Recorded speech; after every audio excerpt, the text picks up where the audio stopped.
E agora nós vamos falar sobre a questão da destituição, da suspensão e da perda do poder familiar. Então, olha aqui no nosso material, tá? O primeiro ponto aqui, olha, é as questões de suspensão do poder familiar. E eles estão previstos aqui no artigo 1637. Quando os pais forem suspensos do poder familiar, o juiz nomear um curador para o menor, ou seja, uma pessoa que vai ficar responsável por esse menor. Durante esse período da suspensão do exercício do poder familiar, né? Aqui, ó, na suspensão, exercício do poder familiar privado por tempo determinado, de todos os seus atributos ou somente parte deles referindo-se a um dos filhos ou alguns. E aí nós temos a seguinte situação: essa suspensão do poder familiar, ela pode ocorrer em relação a alguns atos, em alguns pontos específicos, ou pode ocorrer também em relação a todos os filhos ou apenas a algum deles, certo? Então, todas essas questões de suspensão do poder familiar, elas decorrem de uma situação bem pontual que tem que ser analisada caso a caso. Então, ela não é uma questão que traz de uma forma genérica. Desaparecendo a causa que deu origem à suspensão, o pai, né, aqui ou a mãe, poderá retomar o exercício do poder familiar. Então, olha só, se a causa foi um abuso de poder, uma falta de deveres paternos ou maternos, dilapidação dos bens dos filhos, condenação por sentença irrecorrível, cuja pena exceda 2 anos, essa pessoa, né, seja o pai ou a mãe, ele ficará suspenso do poder familiar.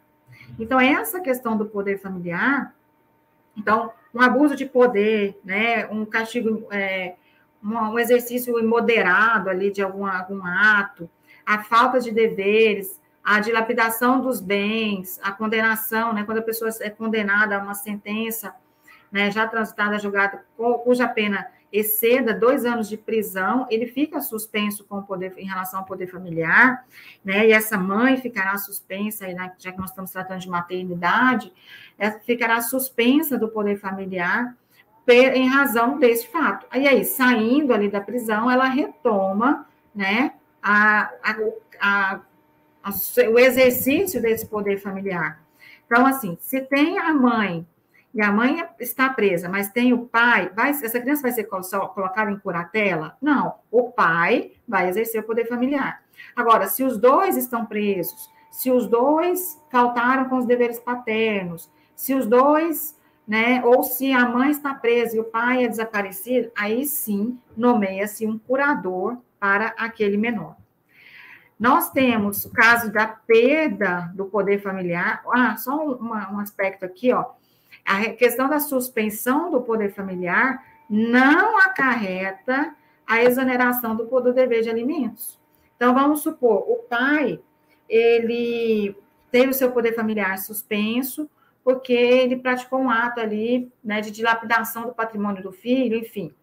Mas ele pagava alimentos a esse filho.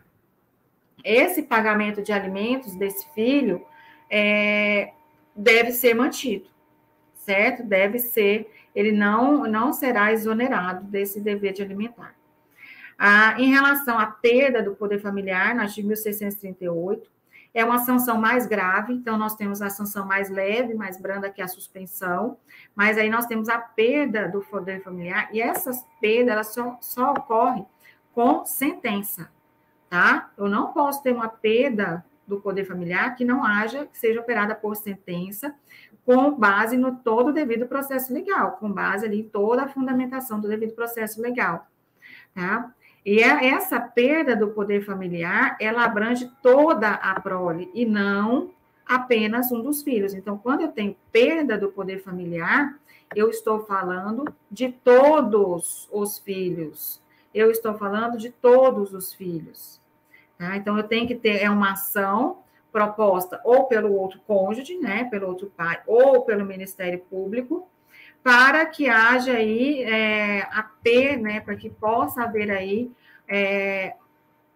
o pedido, né, de que esse outro genitor perca o seu poder familiar, e aí ele vai ser, lógico, vai ser chamado para a citação, ele vai ser chamado para tratarmos aí as questões relacionadas a, como é que eu vou dizer para vocês?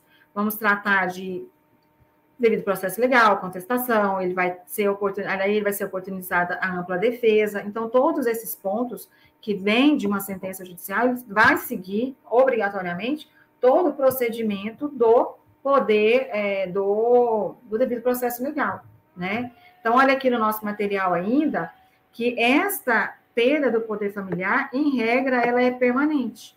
Ela não é uma situação isolada, ela não é uma situação pontual, ela é permanente. Então, por quê? Porque teve uma sentença, essa sentença, né, foi preencher todos os requisitos ali do devido processo legal, e aí essa sentença, ela vai fazer com que haja a perda.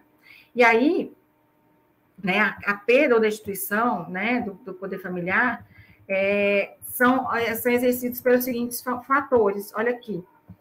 Castigar imoderadamente o filho, aquele pai que machuca, assim, castiga ao ponto de machucar o filho, deixar o filho em abandono, tá? Abandonar aquele filho, praticar atos contrários à moral, aos bons costumes, incidir reiteradamente em faltas previstas, integrar de forma irregular filhos a terceiros para fim de adoção, ou seja, pegar o filho e entregar ali para adoção, né, sem que haja ali o consentimento do outro, praticar atos contra a integridade do menor, homicídio ou feminicídio de natureza grave, seguidas de morte. Então, todos esses atos aqui geram a perda, né, ou a perda ou destituição, que é a mesma coisa, do poder familiar, tá? Então, a perda ou a destituição do poder familiar, ele acontece por força desses atos.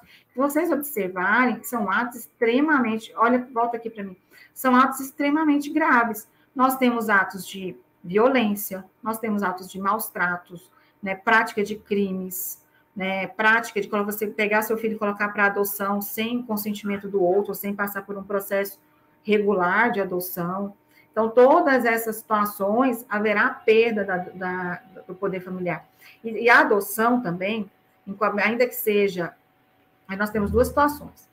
Quando eu tenho um filho e eu coloco para adoção, no momento que eu coloco ele para adoção, eu perco o meu poder familiar, né? Aquele filho vai ser colocado em regime de curatela, ali, sob a responsabilidade de terceiros, até que haja uma família substituta para assumir a guarda.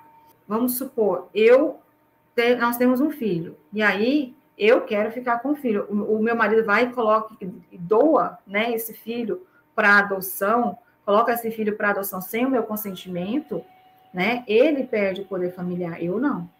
Né? Eu vou lá, busco esse filho de volta, trago, e aí eu mantenho o meu poder familiar, mas aquele que o entregou indevidamente para adoção ocasionará aí a sua perda.